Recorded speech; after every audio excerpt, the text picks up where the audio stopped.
jadi kelipak. Ayam nasi su ni kamta siang wah dan Gara siang kue deh kue. Yang pasal nasi. Ya, chagem pomba ngasih di. Ngasih di loh, yang tu baca bangam deh. Chagem pomba. Ada yolo hai nari mam sina, ini pakha dah thaba. Kau mau pas yang hal tahu. Okay. Pasal dah? Yep. Pilih yang ni. Hi guys. Hawaijar chagem pomba yum dah lon ba Hawaijar. Microgreens, peas, sunflower. Kang lepak. Yum digi porok pa yung jak maru. Sama nari kang lepak. As mi sita tahu. Pakon. Pakon yum dah tahu pakon. Patikam. Everything. Thom nam ni yare. As mi sita tahu. Okay. I don't know. It's one time. Lokal cara ke? Okay, all right. The outside. Yum na bici na bici. Ngamu lelong tu thai yam. Kazing. Kau cakap kangsoi lah. Haore traki maton kangsoi. Mari hawk lo pun ini mau pun han. Semanam ni. Kang agai haore trak kerap sendiri. Haore trak maton yang terpun. Mun patut nak pokok mari. Pisu ni sih dah. Ya, haore trak kerja. Nanti dah orang dah. Ya. Ikan lepak Manipur ngasih dia hinjang sayam taza le gerasa. Hawaijar chagem pomba na. Ya. Special ni. Kot naba rainbow ready. Jadi kita sini kau no. Santruk ni.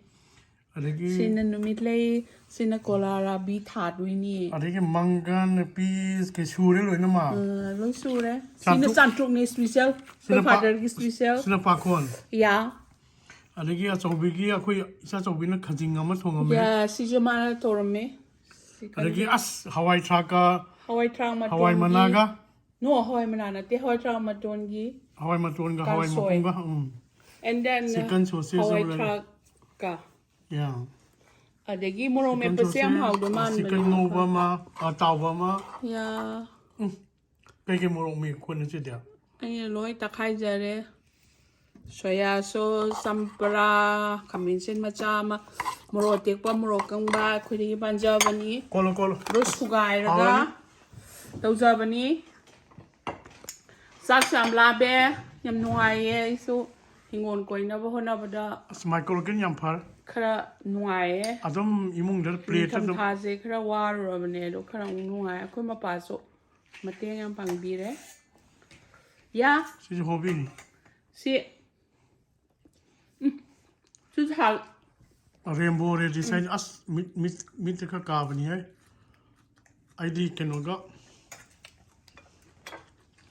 Sige olive oil ka, black pepper ka, honey ka, salt ka, sampra ka tol ka, dressing tol ka yang pasin saya.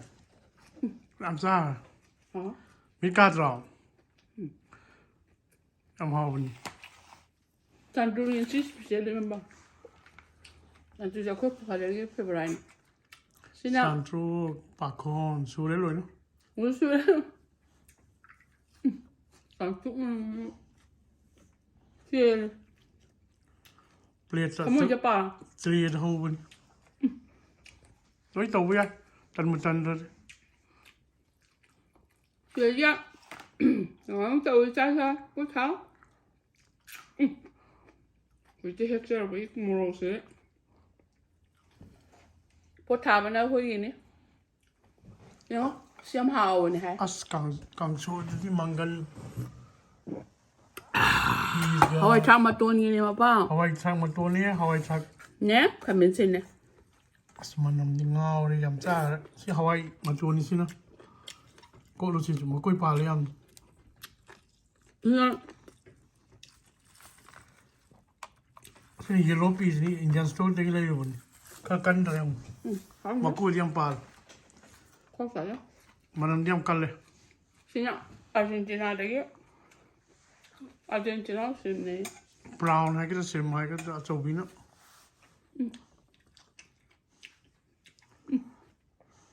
Pak kunci kopi mahal pak.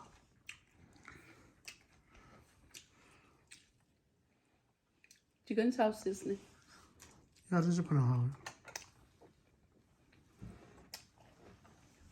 Hah?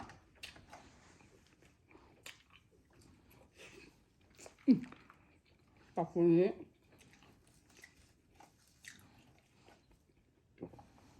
Pak kunci taruh kok sih boleh.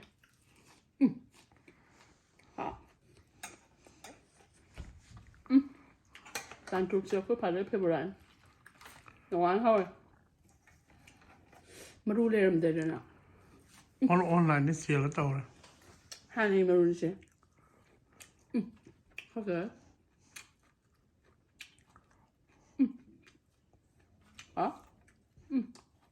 Kangsoi tu mai Hawaitharak. tahu. Maton jadi mulam dari tapi kangsoi ni hen dah. Yang kanan ni microgreens. Apa semua? Tumbe hole pada geras tu pada wakan nungai. Ya. Microgreens jadi nong tu sakit pui. Bang jauh 9 days 10 days dah. Ada mapung par.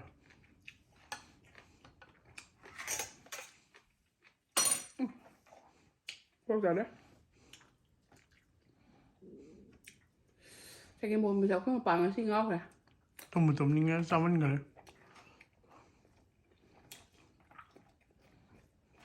Cái một tầng khám hấp sinh bọc. Khá là spicy quá. Cái mồm bây giờ khá special để học thế. Hỏi cho càng suy chỉ đi ngao đây mà bà. Làm sao hả? Ngồi xí đi. Mà ruồi nào. Chagem pomba, Hawaijar chagem pomba. Mana mesin ni kan hele but Lo qua gi no. Asmana masih nak hangat benda dah. Lo qua gi. Khajin cuộc sống gì không bà? ya. Một cái em gentleman rồi. Rose. Oh yeah. Rose pada half kare. Tum ni nghe ai vậy? Hawaijar sao rồi đấy. Chào thưa quý nhá. Em sợ ấy không? Xí đi kia, xem xem. Ta làm tiếng chơi bao năm đó. Hảo ha. Argentina xem nè. Hảo ha.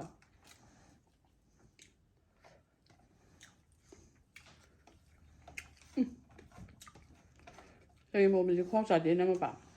Astum ni ngah bini ni, saman kare. Hảo đấy.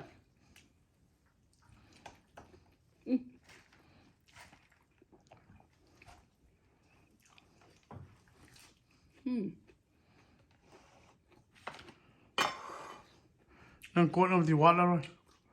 Có cái gì đó. Garage loi hau ya đâu chị lấy được gì à? Sao mà nó sang những cái mà bảo. Anh em trả đấy, olive oil nè, vinegar Còn nè, nhưng mà bắt ra. salt kara nè, sampra mahi nè, black pepper nè, thum nè, sauce है मगर dressing है तारे. Sao thử biết sao ra. Bowl anh loi nhưng mà mix rồi. Nói thẳng cho cho. Em hao ấy. Hảo em bảo. Càng lấy bạc tới lấy nghe càng lấy bạc tới bút thảo với dạng hoa được bên.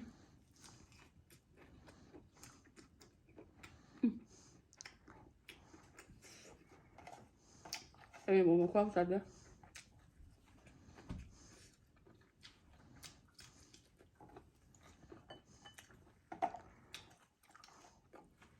Chỉ như dâm hỏi em bảo.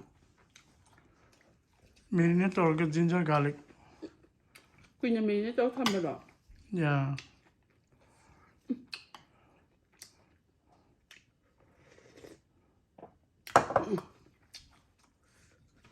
Yeah.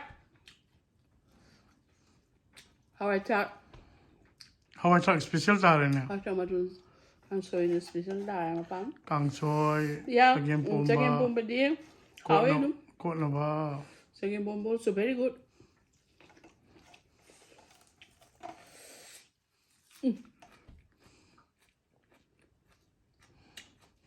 Hawaijar maton ni kuah dah.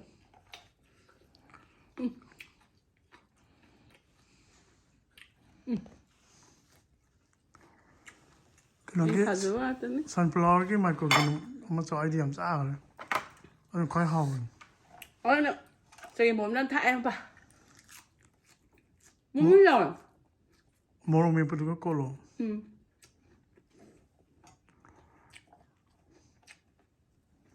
Không sạch á. มันต้องช่วยดูสิอ่ะ Ja. Texture yam na. Crunchy हो जाता है. ฉันพร้อมอ่ะฉันพร้อมใช่ไหมคะ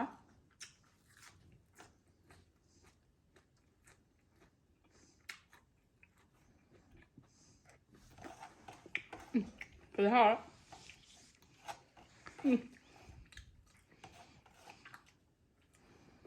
หมดเดี๋ยวพี่น้อง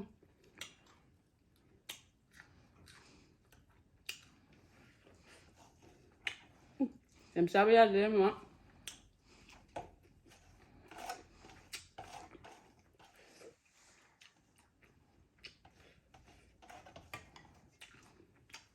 มา Prem खाओ रे ना. มาดิกวดไปละ Puk thal ba. ถ้าเต็มซาจะรู้คนเลยจะ Kang chu je loi cha su kharma ne.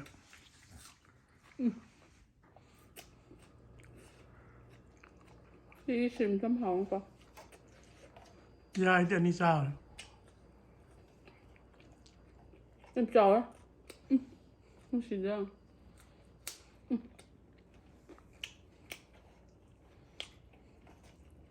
เห็นบอกมันหอม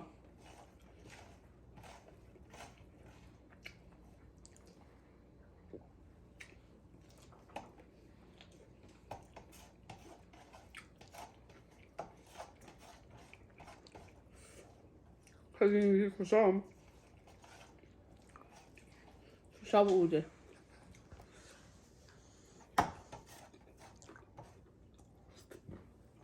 ฮะคุณเจนี่กังเลยปาก Alright, take care guys. อิชาซาโปรแกรมทำอยู่ Isana su กั le ง yam. เลยปากกันลู Le ani bule re am tan te. คุณเจนี่กังเลยปากมัน Okay. คือ I love you